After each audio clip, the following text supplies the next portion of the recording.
Oke, sebelum kita memulai sesi kali ini, mari kita berdoa. Di dalam nama Tuhan Yesus, Tuhan, pada hari ini kami kembali ke dalam hadirat-Mu, Tuhan. Kami akan memulai podcast kami. Biarlah suasana sorgawi itu turun di tempat ini. Setiap orang yang mendengarkan kabar baik ini, cerita ini, mereka mengalami perjumpaan dengan Tuhan. Yang sakit Kau sembuhkan, yang beban berat Kau hiburkan. Amen. Biarlah setiap orang pemirsa yang mendengarkan berita baik ini, hidupnya diubahkan dan juga mengalami terobosan demi terobosan. Tuhan, intervensi segala sesuatunya, biarlah Roh Kudus-Mu yang mengambil alih sesi ini. Dalam nama Tuhan Yesus, amin. Amin. Wow, luar biasa. Amin. Selamat berjumpa kembali rekan-rekan semua. Pada kesempatan kali ini saya berkesempatan untuk ketemu dengan seorang kakak, seorang ibu, seorang cici juga. Amin. Kita baru ketemu sih, belum tahun ini juga, belum terlalu lama gitu loh. Di salah satu gereja, kalau saya sebut namanya GBI Glow yang ada di BSD. Awalnya sih pertemuannya karena 2 kali bertemu, kemudian aku juga belum tahu cerita-ceritanya yang sangat menarik gitu lah, sampai tiba-tiba kakak ini minta aku bantuin pelayanan WBI ya, WBK. Itu PA wanitanya Glow, dan ketika dia yang sharing ternyata aku baru tahu, oh seorang hamba Tuhan juga pengkhotbah gitu loh. Nah, kaget sih gitu. Ketika mendengarkan kisah hidupnya, aku bilang gini, Tuhan, ternyata pernah ngalamin hal yang seperti ini juga ya, gitu loh. Aku kaget sekali. Nah, oleh karena itu hari ini aku mau minta yang bersangkutan nih langsung bersaksi, dan kalau boleh kakak boleh memperkenalkan diri dulu, namanya siapa? Ya. Oke, saya Maria Sejarwati Bambang. Biasa orang Jawa kan nama bapaknya nggak ikutan, harus ikut gitu. Jawa mana kak? Jawa Timur? Jawa Timur, Surabaya. Oke, udah menikah dong pastinya ya? Kenapa? Udah menikah dong ya? Udahlah. Terus gimana perjumpaan dengan suami pertama kali ketika apa tuh kak? Iya, waktu itu saya masih umur 3-4 tahun lah. Di gereja di Surabaya. Kita kenal di sekolah minggu. Gitu. Kalau ada drama Natal, aku bertahun-tahun selalu jadi Maria dan suami selalu jadi Yusuf. Berarti cintaku dimulai dari sekolah minggu. Iya, di Surabaya, begitu. Kayak menarik nih, kayaknya dari sekolah minggu akhirnya bisa menikah. Terus anak ada berapa kak? 2, perempuan dua. Nah, ini kak, aku sangat nih ya, yang pertama nih, kok bisa sama si Koko tuh dari dari sekolah minggu sampai akhirnya kok bisa jadi pasangan suami istri, itu ceritanya gimana tuh? Ya, jadi ceritanya nggak punya mantan terindah ya, karena yang pertama dan terakhir. Oh gitu ya? Iya. Wow. Cuman waktu itu kita satu sekolah minggu, walaupun aku beda wilayah. Jadi suami ada di pusat, aku di wilayah. Seperti sekarang kan aku ada di wilayah. Tapi setiap hari Minggu kita selalu ketemu, ada komsel, ada apa gitu, kita selalu ketemu. Kalau ada acara paduan suara anak-anak, kita mesti ikut gitu. Kebetulan aku juga bisa musik kan. Jadi dulu mulai sekolah minggu, kira-kira umur 8 tuh aku udah bisa main gitar, walaupun ya masih amatiran. Tapi kan untuk sekolah minggu kan sederhana gitu, lagu biasa. Paling cuma main kunci D, A, D gitu udah selesai. Berarti sama kayak mamiku, D, A, G, D, A, G, Ya. D, A, G. Gitu kan, D, A, G, D, A, G. Ya 3 kunci nggak masalah ya. Nah kak, kan abis itu kan apakah kakak pernah pindah kota atau ke luar negeri atau gimana? Enggak. Kami terus bersama-sama dari AWK terus ke apa ya istilahnya, kalau dulu menengah, terus kelas besar gitu kan. Terus kalau sekarang istilahnya teens, kalau zaman dulu zaman saya itu istilahnya remaja. Terus langsung ke kebaktian dewasa gitu kan, dewasa umum. Tapi di situ kita ada pelayanan sama-sama, walaupun pelayanannya enggak pelayanan yang gede. Pokoknya misalnya ada diakonia kita ikut, ada komsel kita juga selalu setia di situ. Oke. Jadiannya baru SMA kelas 2. Jadi pokoknya setiap Maria Yusuf pasti aku dan suami gitu. Jadi ya Drama-drama Natal selalu ya langganan iya, berarti. nggak ada yang lain. Kadang-kadang misalnya mau rencana orang lain itu karena aku udah gede gitu ya. Tapi nggak tahu majelis gereja pasti mana ini yang biasanya gitu. Ya, jadi waktu itu kami masih temenan biasa. Tapi ya gitu kan zaman dulu dijodoh-jodohin terus gitu. Akhirnya waktu aku umur 17 tahun gitu. Mulailah dia belajar menembak aku gitu. Nah, kita jadian gitu. Tapi gini loh Kak, apa yang membuat Kakak yakin dengan pacar yang sekarang juga masih pacar dan suami gitu loh, bahwasannya dialah yang akan menemani aku sampai hari tua nanti? Karena nggak gampang loh, sekali doang tuh. Gitu. Ya, kalau itu sih mungkin karena kami sama-sama pelayanan ya gitu, pelayanan ke remaja juga ke remaja, terus kita ada camp remaja sama-sama ikut. Kita selalu senang jadi bagian yang lari-lari. Lari-lari dalam artian apa? Lari-lari ya misalnya aku tetap bantuin bagian konsumsi dari dulu begitu, terus suami bagian angkat-angkat kursi. Camp kan zaman dulu pakai kursi, terus kadang-kadang camp juga duduk bawah, itu suami yang bagian kayak si perlengkapan. Terus klik itu mulai tumbuh tuh pas kapan lo kliknya? Suami yang duluan gitu kan, makanya karena kita selalu bersama-sama. Terus nanti kalau kami masih sama-sama orang sederhana gitu ya, dia ke gereja jalan kaki, aku juga kadang-kadang di drop orang tua gitu ke situ. Tapi ketika pulang dari persekutuan, kita kadang-kadang walaupun rumahnya jauh dan berseberangan, pulang bareng-bareng jalan kaki. Zaman dulu kan jalan kaki kan, gitu. Kalau semakin jauh semakin indah. Wah, gitu kan. So sweet. Apa yang membuat Kakak akhirnya bilang, wah kayaknya dia tuh yang Tuhan kirimkan buat aku? Apa yang membuat? Ketika momen apa gitu? Gue yakin nih sama Koko. Dia ada bolak-balik sih nembak kayaknya. Cuman aku juga masih berdoa karena aku pelayanan kan gitu. Ini bener nggak? Terus tanya sama orang tua. Kebetulan waktu itu aku cukup dekat dengan papa kan. Jadi aku punya sosok yang selalu aku pikir seperti papiku gitu kan carinya. Waktu itu aku juga aktif sih Kak di gereja. Aku aktif banget bahkan boleh dibilang. Jadi banyak juga teman-teman yang deket bawa sama aku. Tapi dari awal orang tua papaku khususnya udah bilang ini yang baik gitu. Padahal dari semua itu Kak, dari semuanya tuh malah yang ke rumahku tuh aku masih tinggal di kampung lah waktu itu ya. Yang ke rumahku tuh malah mungkin naik mobil, mungkin pokoknya orang-orang yang berada lah. Kalau dia ke rumahku malah jalan kaki, paling-paling naik angkot waktu itu. Tapi papiku udah bilang ini kayaknya yang baik gitu. Jadi karena aku berarti dari papa ya? Iya. Jadi dari beberapa firasat kali ya?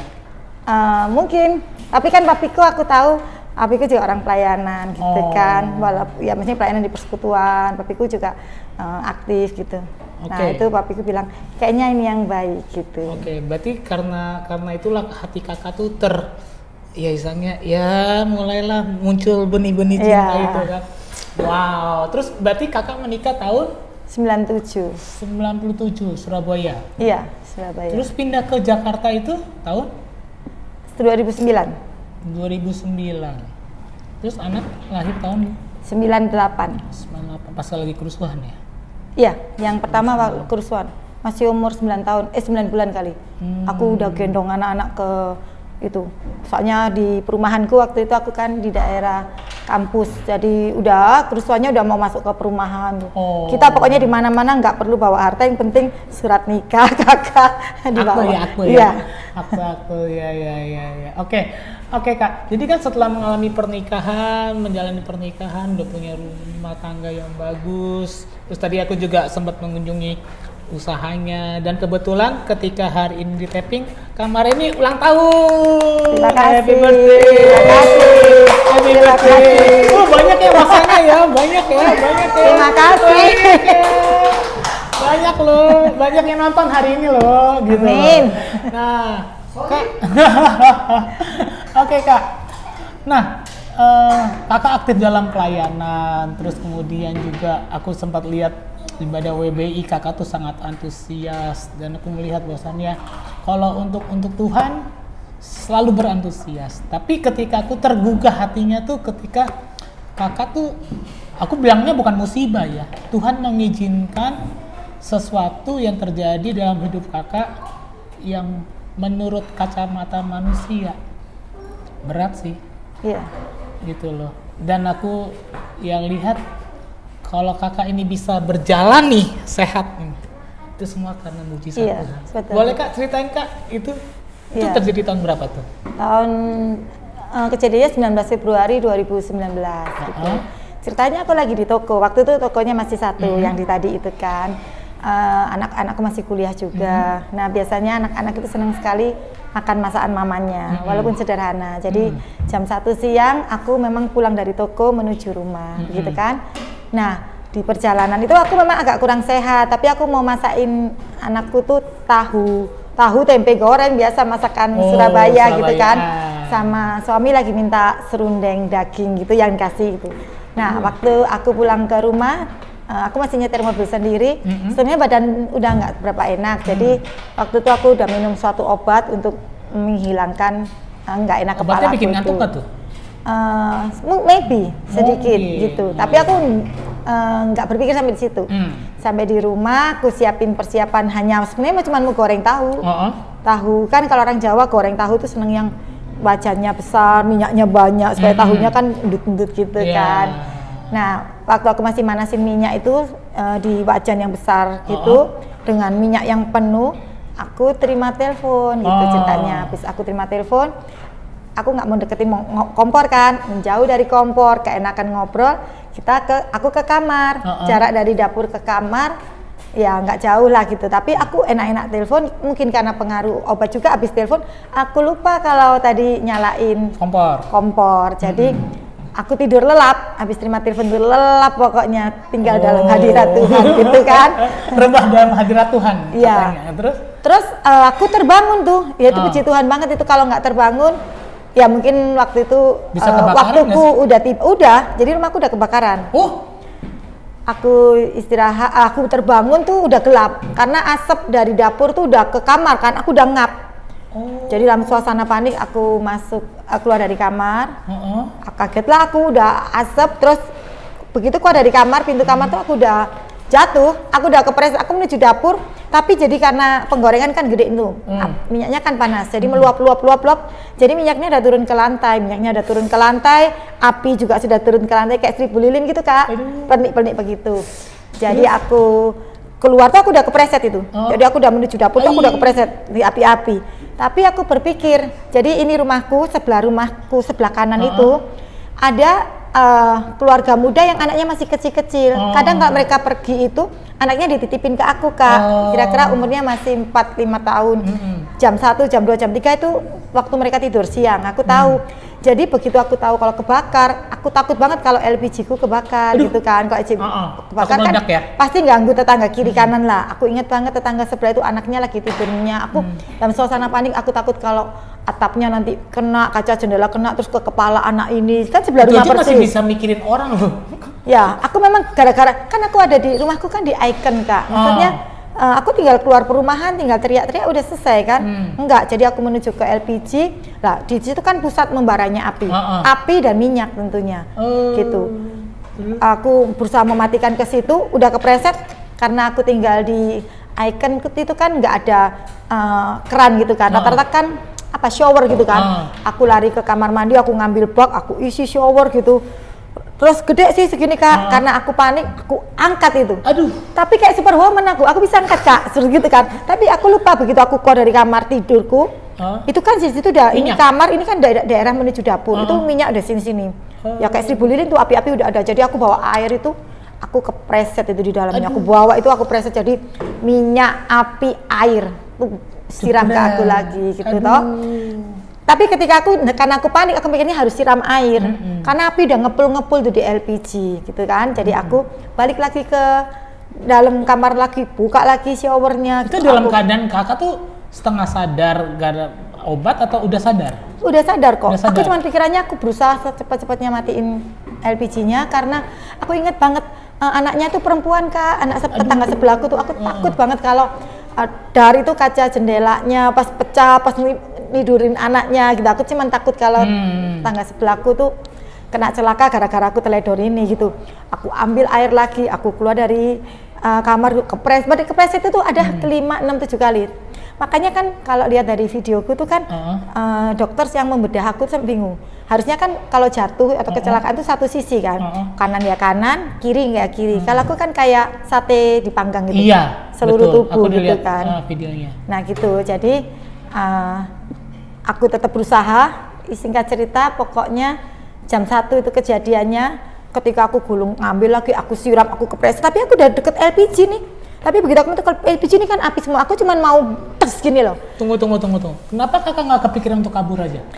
Aku yakin bahwa kalau tetangga sebelah itu pasti lagi tidur. Si anak kecil ini, si Meli ini gitu.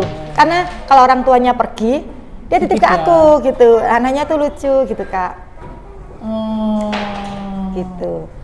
Aku kemarin nih waktu yang dengar kesaksian kakak, aku dalam hati gini, kenapa nggak mikir kabur aja langsung ya? Nah kan Enggak. gitu kan. Bagi aku kalau aku kabur tuh kan berarti mungkin 5-10 menit lah. Kalau aku keduluan LPG meledak, berarti kan tetanggaku kena duluan gitu. Mending aku atasin duluan.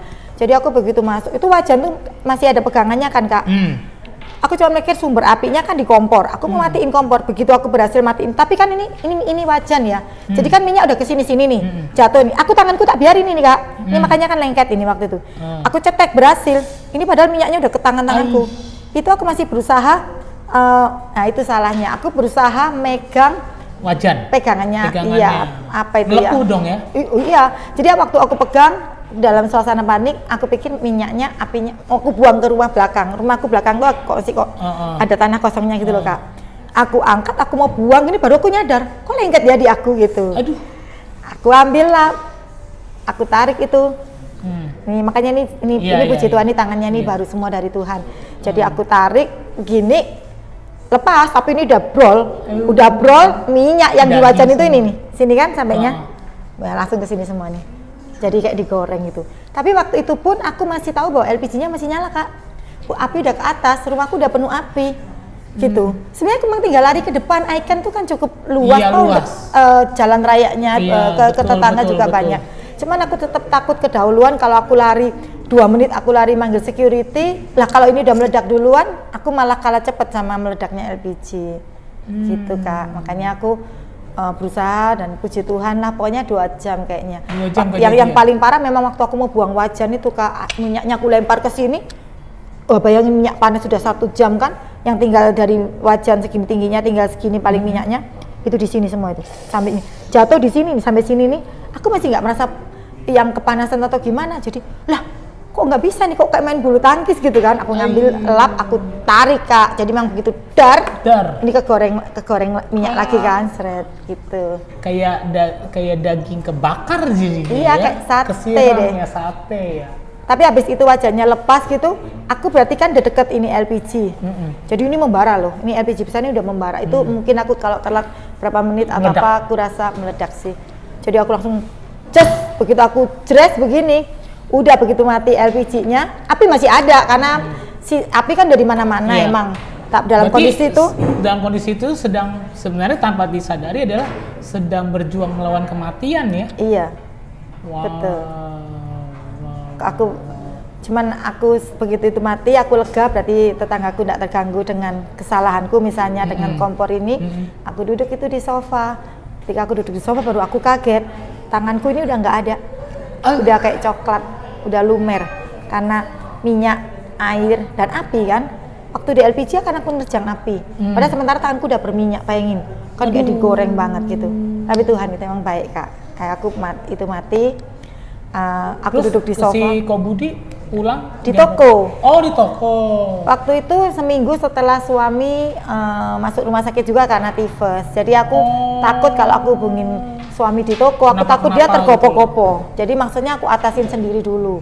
Aku takut dia panik, aku takut dia ntar nyetir mobil, terus panik, terus ada apa-apa gitu. Anak-anak waktu itu di mana? Masih di kampus semuanya, dua-dua masih kuliah di UPH. Berarti di rumah sendiri karena takut suami panik, berarti kakak berusaha sendiri matiin segala macam dan berusaha untuk dengan cara sendiri lah ya. Iya. Memadamkan. Terus akhirnya kakak baru kasih tahu sama suami tuh? Enggak. Gimana? Jadi aku tetap kasihan kalau suamiku menurut aku kan sayang setengah mati gitu sama aku. Dia pasti panik banget kalau tahu aku. Sementara aku tahu seminggu yang lalu dia habis dari rumah sakit. Jadi akhirnya aku jadi waktu aku lihat lega, kakinya kan udah lumer semua nih, kaki kanan sama tangan kanan ini pokoknya aku nggak punya jari Kak. Aku emang nggak ngasih tahu suami, tapi aku cuman mikir loh kok kayak gini gitu, padahal kan aku istirahat loh, kok seperti ini. Aku terus telepon sama temanku gitu, boleh nggak aku ditolongin ke rumah sakit gitu. Tapi sebelum ketika perjalanan temanku ini mau datang ke aku, dia bilang tapi aku masih di Bintaro gitu, ntar suamiku ya yang nganterin, kita temenan baik, mau nggak? Ya nggak apa-apa. Kenapa? Aku kena luka bakar, aku udah gitu. Gitu Kak, tapi memang kan itu rumahku, ruang tamuku, depan kamar tuh udah minyak api dari mana-mana kan Kak, karena kan aku ngambil air sebak, aku siram, malah api pletik di mana-mana begitu kan.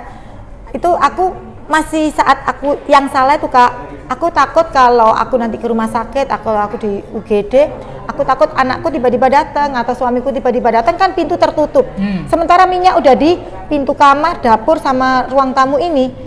Jadi aku tuh masih ngepel Kak. Dalam kondisi ini lumer, itu yang memperparah aku sebenarnya. Otomatis kan bakterinya itu kan minyak gorengan apa itu. Sebenarnya kalau aku masih duduk manis, cuman aku takut kalau suamiku masuk rumah buka pintu, aku tahu kebiasaan anak-anak kan, dia pasti buka pintu terus takut mereka kepleset. Pasti, padahal itu kan minyak dan api. Pemikiran ibu-ibu tuh terkadang tuh ya. Iya, jadi aku masih ngambil lap-lap. Aku masih ngepel sama kakiku, jadi otomatis itu yang membuat bakteri itu masuk di kakiku, itu yang memperparah aku luka bakar. I cannot imagine nih Kak waktu itu kejadiannya bagaimana. Terus setelah itu dibawa ke rumah sakit mana kalau boleh tahu? Eka Hospital. Eka Hospital. Dan ketika Kakak melihat nyampe di rumah sakit, yang Kakak pikirin pertama kali itu apa? Terima kasih Tuhan aku masih hidup, atau Tuhan bagaimana nasibku? Enggak, soalnya ketika aku telepon temenku, suami temenku kok ya standby. Terus ketika aku ke Eka Hospital tuh, ternyata suami temenku tuh takut Kak, takut kalau aku meninggal di mobil. Dia takut bertanggung jawab. Maksudnya, dia, Bu kuat ya Bu kuat gitu. Tapi memang dia itu baik banget Kak. Aku lihat dia tuh di telepon temennya, ada orderan yang masuk kayaknya di dia juga pengusaha. Dia itu selalu jawabannya, bentar ya. Jadi dia berhentikan itu semua, jadi bentar ya, aku masih nganter temennya istriku, bentar ya gitu kan, dari Icon ke Eka Hospital nggak jauh gitu. Hebatnya lagi Tuhan, itu waktu di drop di Eka Hospital di depan UGD, aku turun sendiri Kak, padahal kakiku ini udah rusak karena kakiku udah kena minyak api, dan itu aku masih gesek-gesek di lantai kan Kak, jadi intinya rumah itu aku tinggalin dalam kondisi kering, minyaknya udah nggak ada semua, kainnya udah aku lap-lap, aku buang di sampah. Nah, tapi kan ini otomatis kan bakteri itu yang memperparah luka bakarku gitu. Karena luka menganga ya. Iya. Begitu nyampe rumah sakit, tindakan dokter, terus Kakak ngelihat keadaan diri Kakak gitu. Tapi di situ aku udah lihat mujizat Kak. Waktu itu 19 Februari 2019 itu musim-musimnya DBD, tifus, aku nggak dapet tempat. Jadi untuk masuk rumah sakit UGD pun waiting list. Coba Kak. Nah itu, aku udah lemes, udah nggak kuat. Aku kira berarti ini waktuku udah tiba. Aku pikir begitu. Aku cuma bilang, Tuhan, kalau aku ada salah ampuni aku. Kalau ini hanya ujian, kuatin aku gitu. Ternyata aku lagi waiting list. Ada suster yang baik, dia bilang, Bu, kita udah nggak ada kamar. Kan di UGD itu cuma disekat-sekat sama tirai itu kan. Tirai. Nah, ada bapak-bapak ini ya, udah bapak-bapak, tapi ditungguin istrinya. Dia tanya, Ibu kenapa? Ini saya tuh, dia ngeri lihat, ini kan kayak sate gitu kan, ini sate, ini lumer gitu kan, ini lumer. Akhirnya ibu itu bilang sama susternya loh, ibu yang aku nggak kenal. Bagi aku itu malaikat yang Tuhan kirim. Jadi dari awal aku udah pede sama Tuhan. Tuhan pasti nolong aku, karena ibu-ibu yang nggak aku kenal itu pun bilang, Ibu boleh berdampingan sama suamiku. Dia geser, jadi kami itu berdempetan banget. Padahal kan UGD boleh dilihat kan cuma sekamar, tempat tidur, terus ini orang yang nunggu satu kursi. Jadi kami agak dipepetin gitu. Nggak masuk akal kan, yang itu bapak-bapak, yang ini ibu-ibu. Tapi kan bukan karena kita sakitnya kan, maksudnya berpakaian rapi gitu kan. Dilihat, suster bilang ini 75%. Posisi luka bakarnya, karena sampai setengah badan lebih kan, aku nggak bisa ngapa-ngapain. Tapi sekali lagi dan berkali-kali Tuhan itu baik gitu. Itu mujizat pertama ya di Iya. rumah sakit juga udah ada yang pelayanan malaikat Tuhan menolong tiba-tiba. Betul. Jadi aku waktu boleh di situ di sebelah bapak-bapak, harusnya kan nggak boleh, tapi memang keterbatasan. Udah nih aku tidak kena waiting list, jadi coba aku kena berapa lama aku ditangani, sementara minyak di dalam tuh udah, kata dokter kalau minyak panas di dalam tubuh itu dia goreng terus dikali lapisan-lapisan tubuh itu gitu I Kak. cannot imagine. Aku udah lihat fotonya dan ya itu sebenarnya gini. Buat aku sendiri ketika mendengarkan itu, ini mah sebenarnya udah hidup dan mati tuh udah Tinggal gini doang Kak.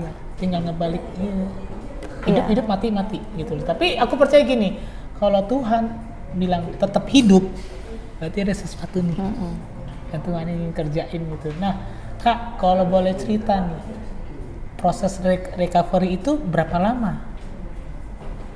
Setelah jadi Iya. Kak, waktu aku masuk di rumah sakit itu aku nggak nyangka kalau luka bakar tuh sampai akan dioperasi gitu. Ya ketika aku ketemu dokter bedah, tapi itu Tuhan baik dan berkali-kali Tuhan. Aku nggak punya kenalan dokter-dokter yang baik. Aku nggak ngerti siapa dokter yang harus nangani aku. Pokoknya siapa yang ada yaitu kan. Ternyata dokter bilang aku aku masuknya itu tanggal 19 itu, tanggal 20 ternyata dia bilang aku harus operasi. Nggak bisa karena stadium udah 75%. 75% ya, 75% luka bakar. Terus kemudian respon keluarga kakak bagaimana ketika itu? Oh ya kaget semuanya Kak, pada telepon. Semua berpikir bahwa kematian tuh udah tinggal begini doang. Aku lihat kondisiku udah parah. Tapi aku tetap lihat mujizat Tuhan Kak. Aku jatuh, aku terguling-guling, dokter bilang gimana posisi jatuhnya. Tapi kalau kakak boleh lihat mukaku, kan kalau kulit tubuh ini muka paling beda kan Kak, sama leher. Kalau leher mungkin bisa sampai gini-gini kan kalau kena luka bakar. Itu Tuhan tidak izinkan aku kena di situ. Jadi kalau masih di tangan-tangan, ya misalnya Tuhan izinkan terjadi sesuatu, aku kan tidak kayak kalau di muka kan Kak. Itu aku udah lihat. Dokter pertama kali lihat, ini Bu gimana cara jatuhnya sih Bu gitu. Tapi kok mukanya bisa nggak kena? Juga rambut Kak. Kalau rambut ini kena api itu ke otak. Iya. Nah itulah tapi sekali kayaknya lagi. rambut nggak kena ya? Sama sekali. Wow. Iya, itu Tuhan. Di balik semuanya itu Tuhan masih bisa kasih.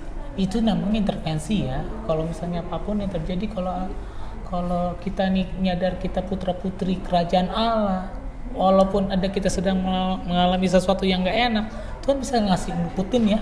Amen. Wow. Oke. Tindakan dokter adalah operasi. Iya, aku 7 kali operasi Kak. 7 kali. Iya, bayangin. Hari Senin, hari Rabu, hari Jumat. Senin, Rabu, Jumat, Senin. Gitu. Sampai di operasi kelima dokter sempat minta maaf. Gagal. Bukan, harus lakuin terus gitu. Aduh. Aku nggak ikut asuransi Kak. Berarti kan sudah jatuh ke timpa tangga. Gitu kan Kak. Aku ikut sih sebenarnya Kak, tapi ya ada kejadian ada kejadian di luar itu yang aku diituin temen lah. Oke. Jadi ketika ngalamin sampai 7 kali operasi, pada posisi itu kakak pernah nggak kepikiran aku mau menyerah terhadap hidupku, atau kakak bilang gini, atau kakak bilang aku punya Tuhan yang besar yang telah berjanji dan lalu menepati, kan misalnya gini kan, ketika kita sedang berjalan dalam lembah kekelaman begitu kan, ibaratnya gini, hidup dan mati, apa yang tetap kakak pegang di hati bahwasannya aku ini kalau hidup dan matiku di tangan Tuhan. Apa yang menjadi pengharapan di dalam diri kakak tuh ketika Tuhan, aku nih kalau misalnya aku mati aja sekalian, tapi kalau hidup kan pasti ada cacat gitu kan. Iya, kalau secara apa yang membuat kakak tuh tetap percaya bahwasannya Tuhanku besar, Tuhanku bisa melakukan mujizat, Tuhanku gini. Seperti yang episode sebelumnya, ketika Andes kali Yesus tetap Yesus nih, apapun yang terjadi Yesus tetap Yesus. Nah, coba kakak ceritain dong bagaimana proses setelah operasi pertama, terus yang tadi operasi kelima, dokter bilang harus operasi lagi. Respon kakak dalam hati tuh gimana sih? Aku sudah yakin sama Tuhan kalau aku sembuh. Kalau itu yakin karena dari awal di saat tanganku lelet, jari-jari nggak ada leleh gitu, kok dokter bilang kok mukanya nggak kena ya walaupun berputar-putar. Terus ya waktu aku masuk UGD harusnya aku nggak punya tempat, bayangin aku waiting list ke-9 kalau nggak salah Kak. Tapi aku dimasukin gitu, karena waktu itu memang gawat banget waktu DBD itu banyak yang masuk di situ kan Kak, karena diare dan lain-lain gitu Kak. Tapi aku dapat tempat yang layak lah. Aku memang harus masuk di ruang operasi, aku harus masuk di ruang isolasi selama lebih kurang 2 bulan kan. Tapi memang di situ aku bertemu Tuhan. Sekolah kehidupan. Aku memang lahir Kristen gitu kan. Mungkin aku pelayanan aku biasa ke rumah sakit doain orang gitu kan, nguatin orang. Tetapi hari itu, saat itu Tuhan izinkan aku pada posisi aku yang didoain. Aku yang dijenguk gitu ya, dan aku betul-betul mengalami Tuhan ketika habis operasi itu kan sakit semua Kak. Pengerjaannya itu disetir ya, bayangin kan, dibersihin, dikorek-korek. Jadi kan daging berlapis-lapis kan, mungkin lapisan pertama diambil dulu begitu. Secara fisik aku udah lelah. Tapi aku punya satu kalimat Kak. Jadi aku cuman bilang, Tuhan tolong saya gitu. Aku nggak kuat. Aku juga bilang gitu Kak. Tapi memang aku ingat banget di ruang isolasi tuh Kak. Misalnya aku di jam 7 lah aku tuh kesakitan. Nggak lebih dari 3 menit Kak. Ketika aku bilang Tuhan aku nggak kuat gitu. Sakit kan Kak. Kayak di dalam tubuh ini kayak ada laba-labanya, kayak ada lebahnya, ada tikus-tikus kecil gitu Kak, sakit ke seluruh tubuh kan Kak, gitu. Tapi waktu aku bilang Tuhan tolong saya gitu, aku bisa tertidur Kak. Tiba-tiba ada jam 7 malam, gitu, aku udah harus makan malam gitu. Besoknya lagi aku harus di visit dokter bilang besok operasi lagi, dan aku selalu bius total sih Kak. Selalu bius total, padahal bius total yang berdekatan itu kan bisa membuat ginjal.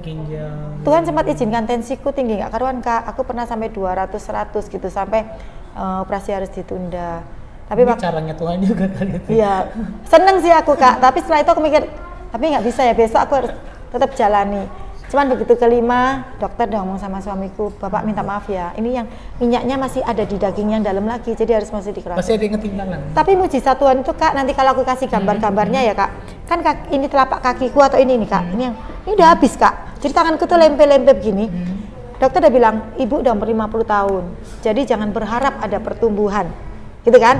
Yang penting saya sembuhin, yang penting ibu sehat gitu. Jadi jangan berpikir akan ada kecantikan lah Kak. Ini kan baik. Nah itu kan ini udah keruak-keruak gitu kan. Kalau nggak ada pertumbuhan, bayangin Kak tanganku gimana. Gitu kan. Tapi sekali lagi dan berkali-kali Tuhan itu baik. Aku pernah kecelakaan loh Kak. Oh ya. Ini keluar daging. Sama nih. Persis ini juga nih. Oh iya ya. Sama daging. Kecelakaan mobil. Jadi seret gitu. Ini habis nih. Gitu. Iya, lubang gitu ya. Iya, lubang. Nah ini aku udah habis Kak. Tapi yang kaget 2 hari kemudian. Dokter ini kan ketutup perban toh Kak. Tapi memang kayak cara dia dokter dia bilang, "Bu, tapi Ibu bener kan umur 50?" Iya.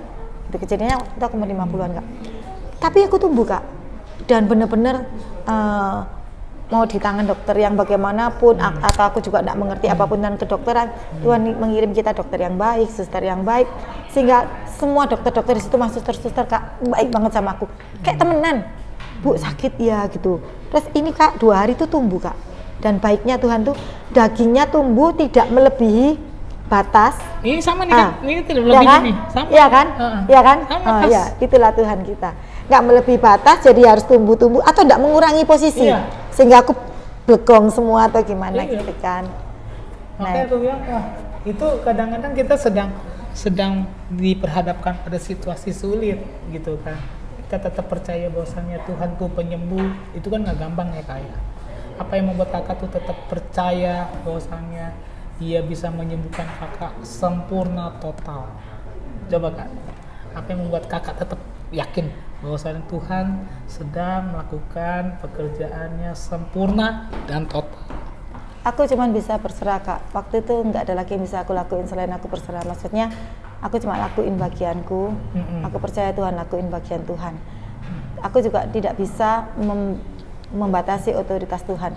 Kalau aku harus terbaring di situ, ya aku bagianku hanya taat, hanya berdoa, hanya berserah, nggak ada yang lain. Nah, yang kesembuhan atau apa menurut aku bagian Tuhan. Tapi setiap detik dalam hidupku Kak, jadi ketika aku bilang sama Tuhan, Tuhan aku nggak kuat. Bayangin Kak, aku yang orang aktif di toko, aku aktif. Aku lihat tuh aktif banget. Aku harus tidur dalam posisi miring. Karena yang ini doang. Itu selama lebih kurang 2 bulan berturut-turut. Ya kan itu kan satu sisi aku hanya boleh melihat langit-langit kan Kak. Kayaknya jenuh nggak aku nggak tahu besok aku nunggu apa, besok lagi aku nunggu apa. Tapi Tuhan itu baik Kak. Jadi kulit-kulitku tuh pulih, tumbuh dengan sempurna. Boleh dibilang walaupun ini ada dikit-dikit begini Kak, kayaknya nggak masuk akal kalau ngelihat kasat mata kok. Posisinya. Ya, aku pikir aku udah nggak bisa jalan. Tanganku aja urat-uratnya ini mungkin karena ada yang kena luka bakar mungkin mati kan, syarafnya. Tapi dulu masih pernah nggak bisa diperintah Kak. Misalnya aku mau bersisir rambut gitu, nggak bisa diperintah gitu. Tapi ya itulah Tuhan baik. Aku cuma melakukan bagianku, aku iman, aku berdoa. Tapi aku memang pasrah Kak sama Tuhan. Soalnya kita ya punya irisan yang sama Kak. Ini kan pernah begini. Aku sempat khawatir karena aku main keyboard nih. Tuhan ini bisa masih main gak nih? Atau aku pensiun dini? Cuman aku bilang gini, Tuhan suka-sukamu deh. Kalau engkau mau sembuhin total nih sampai saraf. Tapi kalau lu udah menghendaki gue pensiun dari dunia pelayanan, udah deh gue terima. Ternyata Tuhan melakukan mukjizat. Ini makanya bisa. Mungkin itu yang sebenarnya kenapa aku sangat-sangat tertarik, karena ketika aku ngeliat gini, aku langsung lihat tanganku sih, kok sama ya? Iya. Itu dia. Tangan kanan loh Kak. Tangan kanan. Tuhan tuh memang Tuhan pembuat mujizat. Tapi gini juga ya Kak. Di luar daripada kuasa Tuhan yang sempurna, pastinya ada dukungan dari support system dong, keluarga, dari teman-teman gereja. Ini bagaimana sih mereka merespon ketika kakak mengalami kejadian begitu? Ya, itu mentor luar biasa. Yang pertama aku punya suami yang sangat baik. 2 bulan di ruang isolasi, beliau nggak pernah beranjak nggak pernah pulang lah. Misalnya mau ganti baju aja anak-anak yang ngambilin. Terus toko siapa yang jaga? Karyawan udah tersistem kan, gitu. Ya puji Tuhan aku punya karyawan yang baik-baik juga. Kadang mereka sore juga jenguk. Tapi selama 1 bulan pertama aku nggak bisa dijenguk Kak. Karena aku di ruang isolasi, yang boleh masuk hanya suami. Jadi kalau suami di dalam nggak boleh keluar masuk juga gitu. Mereka harus masuk ruang steril yang diwus-wus itu loh Kak atasnya gitu.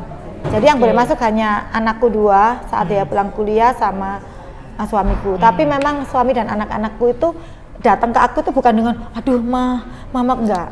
Jadi sekali lagi puji Tuhan, anak-anakku tuh waktu itu di AWK itu menurut aku tertanam dengan baik gitu. Jadi di pertumbuhan mereka udah gede, dia yakin mama nggak apa-apa kok Ma, semangat aja Ma. Jadi dia itu nggak pernah aduh Ma, nggak pernah. Wah Ma, misalnya ini ku padahal buruk banget nih Kak. Wah Ma, jadi dia bisa selalu melihat celah kebaikan. Wah Ma, ini nggak apa-apa Ma, ini mah ada tumbuhnya Ma, pada kecil di sini gitu. Jadi dia selalu menyemangati dan setiap pulang kuliah mereka jenguk aku, terus mereka numpang tanganin badan-badanku ini gitu. Support system yang paling kuat gitu ya, keluarga ya. Iya. Terus juga aku berterima kasih punya teman-temanku kebetulan hampir semua Bapak Pendeta yang aku juga nggak nyangka kadang-kadang jauh-jauh juga kan mereka datang spesial mendoakan. Nggak boleh masuk Kak. Oh gitu. Jadi kita kan di ruang isolasi itu ada kayak kaca kecilnya gitu loh Kak. Jadi ya kayak drama Korea gitu. Jadi misalnya mereka mau masuk nggak boleh kan sama security. Tapi karena aku udah 2 bulan sampai security-nya tuh hafal itu Kak sama aku. Aku pernah tanyain, Bu, tapi Ibu bukan artis kan?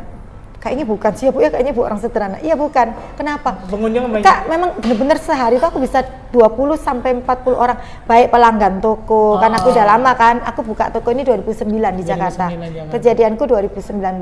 10 tahun ya. Ya, aku tuh dari berbagai orang, maksudnya dari berbagai agama lah. Teman-temanku tuh betul-betul datang mengunjungi aku.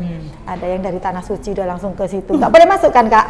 Mereka bawain aku air itu loh Kak, air jam-jam gitu. Mereka merasa ini bukti kasihku sama kamu gitu kan. Mereka nggak boleh masuk Kak, mereka hanya di ruang isolasinya ketutup kaca, ketutup kayu kan, ada cuma kecil lah kaca supaya wajah ini bisa melihat gitu. Nah itu security bilang, nggak boleh Bu, nggak boleh masuk. Nggak apa-apa, aku lihat dari sini aja. Jadi terus dia nunjukin air itunya. Ini ya aku bawain. Kadang aku dibawain cumi hitam itu loh Kak. Ya kan orang Jawa Timur kan sengaja cumi hitam itu kan. Aku boleh makan sembarang Kak, tapi kalau seafood nggak boleh karena takut gatal kan Kak. Dia bawain ini terus aku kan nggak bisa noleh Kak, karena aku posisinya sini. Nah itu kan di sini. Jadi ya kayak drama Korea gitu Kak, aku noleh ke sana, terus dia gini-gini gitu, terus dia nyuruh aku berdoa gitu ya. Teman-teman juga puji Tuhan, aku tuh sampai benar-benar kaget kebaikan Tuhan. Jadi teman-teman pada datang, padahal nggak boleh masuk loh Kak. Kadang-kadang tuh karena di atas di lantai 9-nya Eka Hospital itu udah ada 20 orang, kalau ada orang ke 21 itu salah satunya itu Pak Pendeta Elisa Hadi itu, dia lagi di bawah. Itu terus WA suami kan, aku di bawah nggak boleh masuk, emang kenapa nggak boleh naik ke atas? Udah banyak gitu. Jadi satu-satu lihat di kaca kan cuma lihat ini gitu. Tapi mereka selalu begini ke aku. Jadi aku di bener-bener kayak drama Korea deh Kak. Aku lihat cuman bilang Tuhan kasih aku kekuatan. Maksudnya Tuhan berjanji 2-3 orang berdoa dalam nama Tuhan, Tuhan ada. Nah ini mungkin hari ini 20-30 orang. Aku percaya. Berarti Kakak terus memberkatakan firman ya, iya, memberkatakan doa. Gitu. Nah Kak, di ruang isolasi itu rasanya tuh seperti apa sih Kak? Oh putus asa sih Kak, kalau boleh bilang putus asa, jenuh, capek.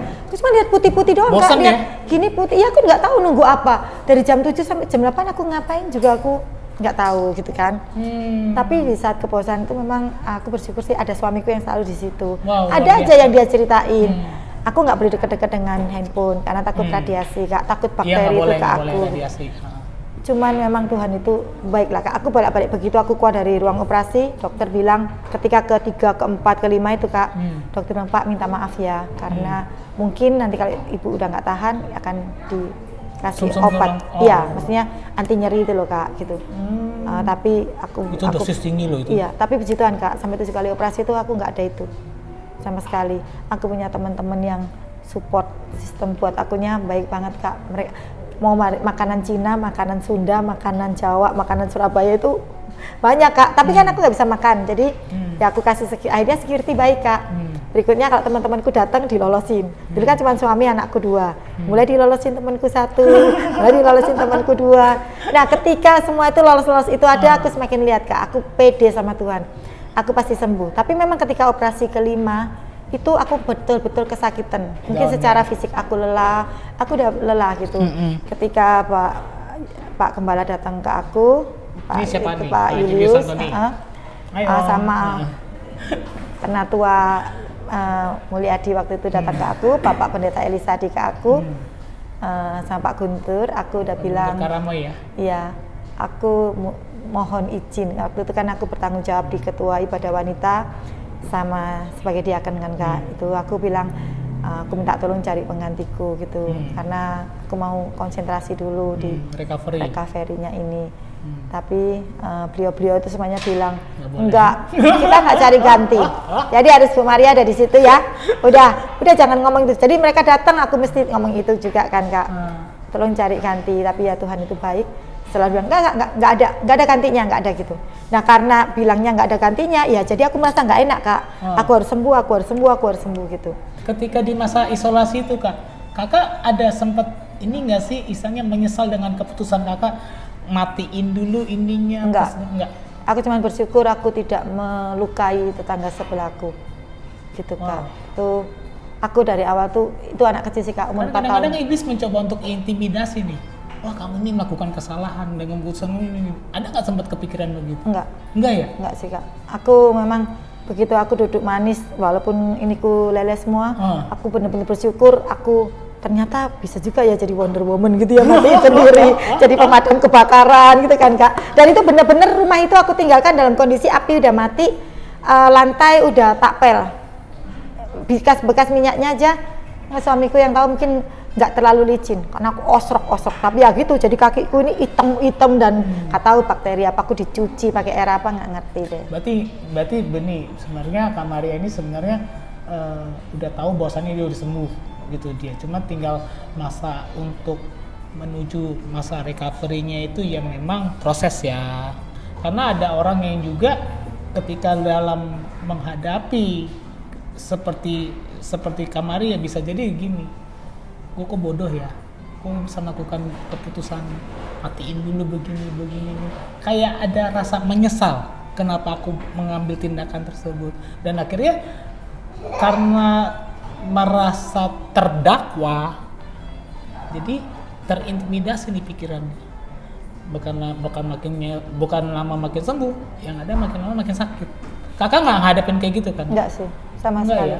Aku soalnya tiap hari itu dokternya selalu bilang gini, wow, ibu bener 50 ya, ada pertumbuhan ya, nah gitu. Aku lihat, Tuhan terima kasih, berarti aku ada progres. Walaupun aku tanya, dokter saya pulang kapan nggak tahu. Banyak kejadian-kejadian di rumah sakit tuh yang aku, gini Kak, aku memang Kristen dari lahir, tapi jadi bayangin Kristen dari lahir, aku lahir tahun 69 tuh Kak. Berarti baru di umur 50 tuh aku kayak ketemu Tuhan di rumah sakit itu, kayak Tuhan itu berjumpaan dengan Tuhan di ya, umur 50. Sesungguhnya kayak biasanya aku kan misalnya melayani orang, mengingatkan, terus misalnya orang sakit aku bilang kuat ya, pasti Tuhan sembuhkan. Nah ini gimana aku mengaplikasikan ke diriku sendiri gitu. Aku didoain teman-teman, jadi aku bisa merasakan, ternyata ketika ada teman yang berkunjung, jadi akhirnya ketika sekarang aku melayani diakonia ya Kak ya, aku bisa merasakan indahnya kalau seseorang sakit itu didatengin oleh temen, didoakan oleh temen. Jadi Tuhan izinkan aku melewati fase. Berarti di usia 50 tuh Tuhan lagi bawa kakak tuh lebih pada untuk ayo aktivasi imanmu lebih lagi. Iya, memperbesar kapasitas gitu menurut aku. Memperbesar.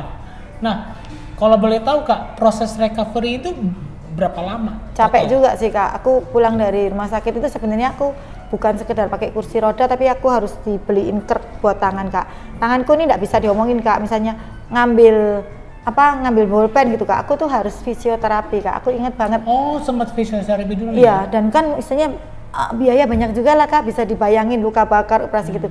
Tapi ya sekali lagi dan berkali-kali Tuhan itu baik. Tuhan cukupkan semuanya, mau kebutuhan dana, mau kebutuhan mental, mau support doa dan semuanya, aku tuh kayak tercukupi terus gitu loh Kak.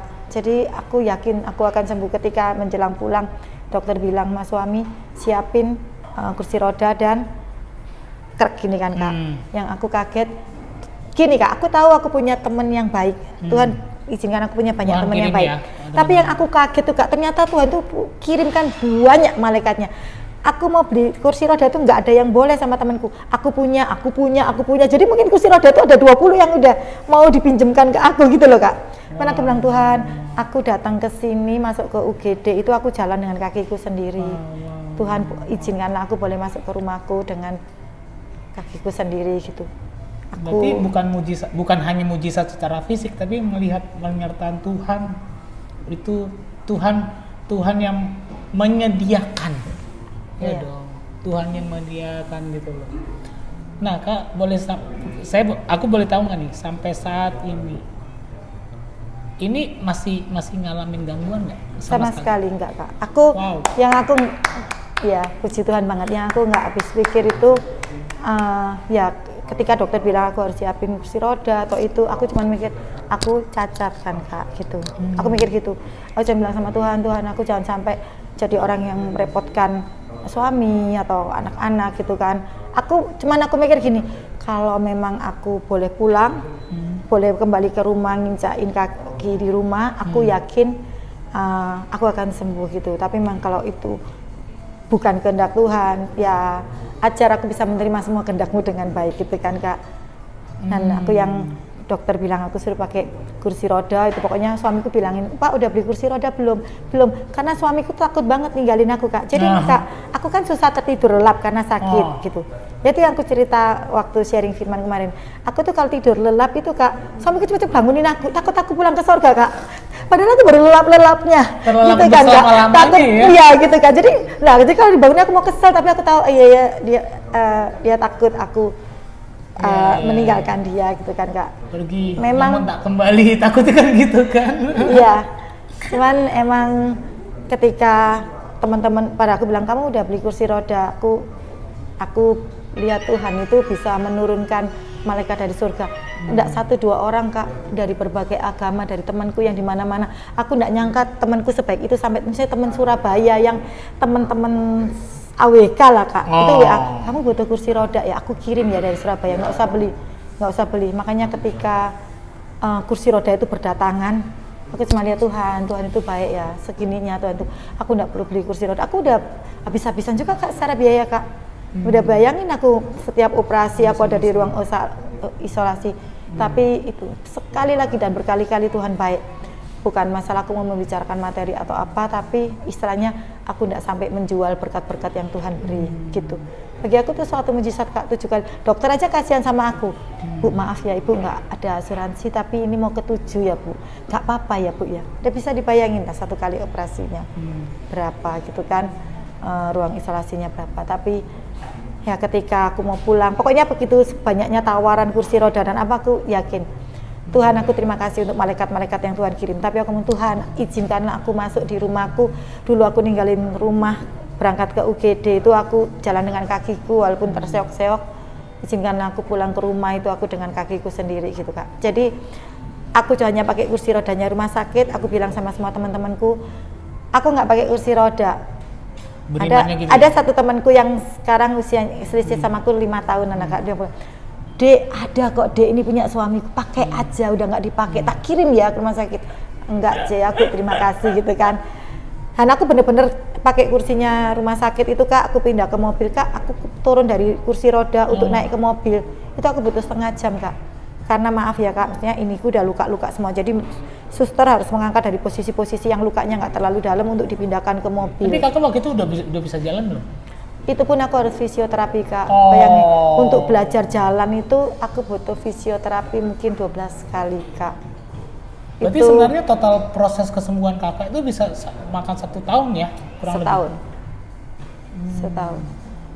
Tuhan setahun tuh bosan lah Kak. Tapi itu Kak, Tuhan bisa memberi rasa. Aku udah capek Kak, begitu aku bayangin, mau operasi lagi ke-7, aku begitu tanya sama dokter, aku pulang kapan? Dokter nggak tahu. Belum tahu Bu, itu aku udah tahu jenuhnya Kak. Tapi ketika aku jenuh, aku cuma bilang, Tuhan tolong saya. Itu aku udah jenuhnya hilang Kak. Itu kayaknya Tuhan yang membuat jenuhnya hilang. Kayak orang sakit 1 hari tuh oke, masih banyak yang ngunjungin 2 hari, sebulan, udah setahun. Kok nggak sembuh-sembuh sih? Iya. Gitu Kak. Aku sampai lupa, maksudnya masuk. Tapi Kak, memang yang ketika aku masuk di rumah gitu, kan aku seharusnya jam 9 aku udah boleh pulang gitu ya Kak. Tapi aku harus sampai ke rumah itu akhirnya jam 7, jam 8 malam gitu. Perjalanan dari Eka Hospital ke rumah itu aku kayak deg-degan gitu loh Kak. Tuhan, aku ini bisa ya masuk ke rumahku lagi gitu. Soalnya di tengah perjalanan waktu aku harus operasi 3-4, aku udah punya pikiran, aku udah bilang sama suamiku juga, kayaknya aku nggak kuat gitu. Udah hampir menyerah aku ya? Udah begitu, kamu jaga anak-anak ke rumah gitu. Terus suamiku bilang, enggak, aku nggak mau jaga anak-anak sendirian gitu kan Kak maunya. Jadi ketika perjalanan dari rumah sakit ke rumah, aku tuh udah, Tuhan, ini bener nggak ya? Jadi aku padahal Eka Hospital ke Icon itu kan ya nggak jauh ya, di Lawe. Kita aja 2 bulan di rumah sakit, aku agak lupa Kak jalan-jalan yang aku lalui gitu. Tapi sekali lagi ketika aku masuk rumah, aku turun dari rumah itu. Jadi begitu aku masuk di rumah jam lebih kurang jam 7, 8, 9, aku lupa, udah gelap sih di perumahanku itu. Aku masuk itu Kak, aku bertemu security itu, security depan rumahku, saya bilang, Ibu kemana aja? Katanya Ibu gini. Jadi aku tuh udah disambut sama security depan gitu. Aku mikir, Tuhan itu baik banget ya gitu. Aku masuk ke rumah, ternyata banyak sekali temanku Kak, lebih dari tadi tuh yang Kakak lihat tuh, mereka ada di rumahku menunggu mulai pagi Kak. Jadi lampu rumahku dimatiin gitu karena aku nggak ngerti kan Kak. Jadi terus mereka gitu. Mereka semua berebut nurunin aku dari kursi. Padahal aku tuh mau nurunin kaki itu susah banget Kak, sakit banget. Bukan berarti aku nggak mengalami juga kan. Ada beberapa orang bilang, kok jadi kayak teletubbies ya kamu jalannya gitu. Tapi aku cuma bilang sama Tuhan, kalau saya bersyukur aku boleh mendengar dengan telingaku yang sehat. Kalaupun per hari ini aku teletubbies ya ini ada dalam rencanamu. Aku turun, aku pulang ke rumah waktu aku boleh menginjakkan kakiku yang pertama kalinya setelah lebih kurang 2 bulan di ruang isolasi itu, aku benar-benar tahu Tuhan itu baik. Jadi pemirsa, Tuhan bisa melakukan banyak cara untuk kadang-kadang membawa kita untuk yang bukan hanya tahu akan Tuhan, tapi mengalami experience pribadi dengan Tuhan. Mungkin buat ya kalau misalnya dari cerita ini, Tuhan kasih sebuah kejadian khusus buat Kak Maria supaya benar-benar dapat experience iman yang berbeda gitu. Walaupun kalau secara fisik aku aja mungkin nggak kuat kali gitu dia kan. Nah terkadang kan kita kan sebagai orang Kristen kan seperti gini loh Kak, kok kita harus mengalami sengsara itu dulu ya. Tapi kakak pernah menyesal nggak sih dengan semua yang terjadi ini dan kakak bisa melihat bahwasannya apapun yang terjadi di hari kemarin, aku tetap percaya Engkau Tuhan yang sesungguhnya dan Engkau Tuhan yang dapat melakukan mujizat. Kakak gimana? Iya. Itu apakah membuat imanmu goyang terhadap Tuhan? Enggak ya? Nggak Semakin sih, Kak. kuat? Memang sejak kejadian itu aku banyak menerima pemeliharaan Tuhan. Banyak, mestinya waktu itu selama 1 tahun aku harus pakai itu loh Kak, perban. Itu yang harus steril Kak. Dan itu harganya mahal Kak. Kaki kiri aku pakai 3 set, kaki kanan aku pakai 3. Itu harganya satu kalau nggak salah 200 Kak. Bayangin, kaki kiri 600, kaki kanan 600. Berapa hari aku harus ganti ya? Dilepas lagi, dimandiin gitu. Tapi ada yang kasih aku doang Kak gitu, ada yang kirim aku doang, jadi aku tuh terharu. Wah, iya. Serius. Tuhan itu baik. God is the real God. Yesus adalah Tuhan yang sesungguhnya. Dia bisa melakukan segala sesuatu. Wow Kak, aku sangat terberkati loh. Aku melihat bahwasannya ya orang mengalami experience yang berbeda-beda, orang mengalami miracle yang berbeda-beda. Sebenarnya tujuannya untuk satu sih, membawa kita semakin melekat sama Dia. Terkadang orang Kristen cuma melekat pada berkatnya doang, itu nggak mau melekat dengan pribadinya. Nah Kak, setelah kakak mengalami kesembuhan begini nih, apa yang kakak lakukan dalam pelayanan, dalam keluarga sebagai apresiasi bahwasannya Tuhan sudah melakukan perkara yang besar terhadap hidup kakak? Ternyata aku masih punya tugas yang banyak sih Kak di sini.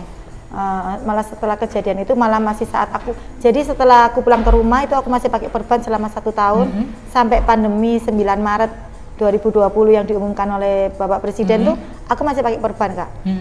Banyak sekali teman-teman yang telepon hati-hati karena kamu virusnya panjang banyak, kan, takut masuk, kamu jangan keluar rumah, kamu jangan ini gitu. Sementara waktu itu aku kan sebelum pandemi ya maksudnya berkat Tuhan luar biasa lah Kak, bisnisku itu gitu. Tapi terus pandemi kan Kak, tokoku harus tutup 3 bulan, tutup total gitu. Tapi Tuhan itu baik Kak, selama pandemi kami sekeluarga nggak tahu itu yang namanya COVID. Kita sehat-sehat saja. Iya maksudnya gitu. Hanya padahal kan semua ketakutan kan Kak. Suamiku pernah kanker, aku sakit ini, masih aku pakai perban gitu.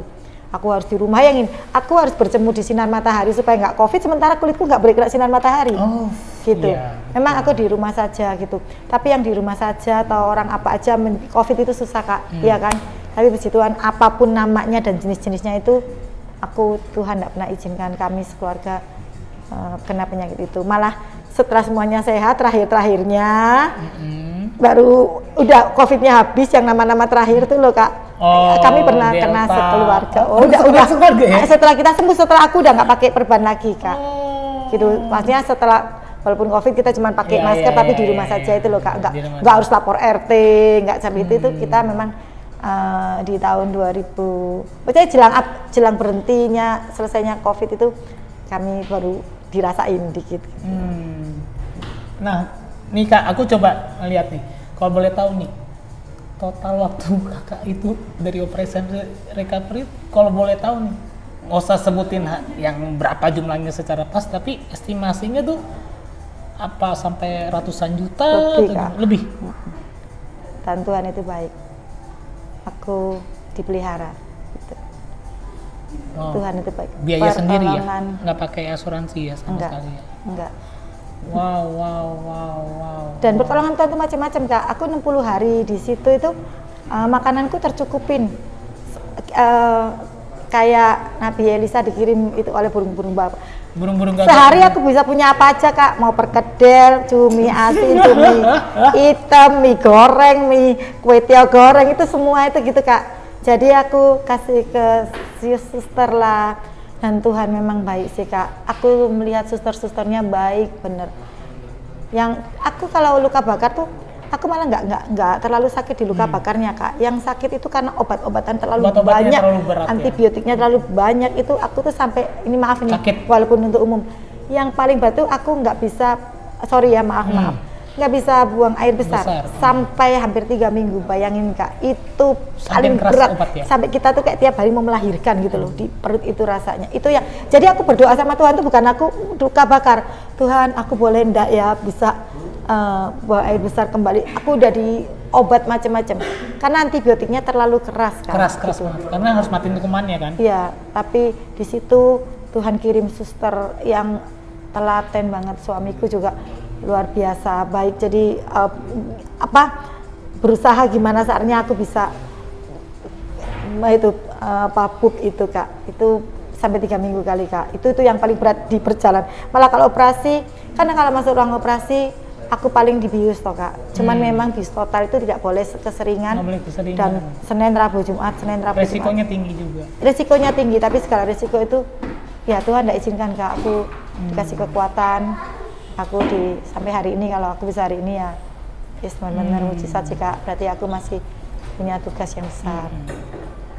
Oke Kak, ini kan kita udah 1 jam nih. Nggak terasa nih udah 1 jam. Udah 1 jam bercerita nih Kak. Ada nggak pesan buat Kakak bagi orang-orang yang saat ini yang mungkin sedang putus harapan, yang sedang mengalami kok gue udah Kristen tapi hidup gue begini-begini aja, tidak mengalami terobosan, tidak mengalami mujizat, kok gue udah Kristen dari lahir, kok kayaknya gue nggak pernah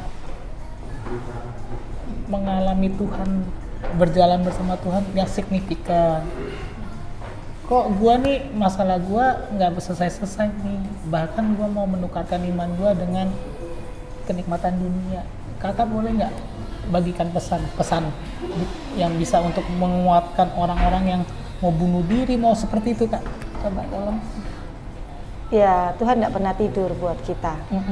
Tuhan menjaga kita 24/7 itu benar. Jangan berhenti berharap. Tapi kita harus tetap percaya pada otoritas Tuhan gitu. Ya, kalau memang masalah, pencobaan itu harus kita alami, ya kita harus tetap pada otoritas Tuhan gitu. Kalau Tuhan yang sudah membuka pintu-pintu surga, tidak ada yang bisa menutupnya. Kalau Tuhan sudah menutupnya, nggak ada yang bisa membukanya. Jadi aku percaya kalau Tuhan sudah membuka pintu kesembuhan, ya pasti terbuka gitu Kak. Tapi kalau suatu kali Tuhan memang belum izinkan, itu memang masih ditutup, ya kita harus menghargai otoritas Tuhan gitu.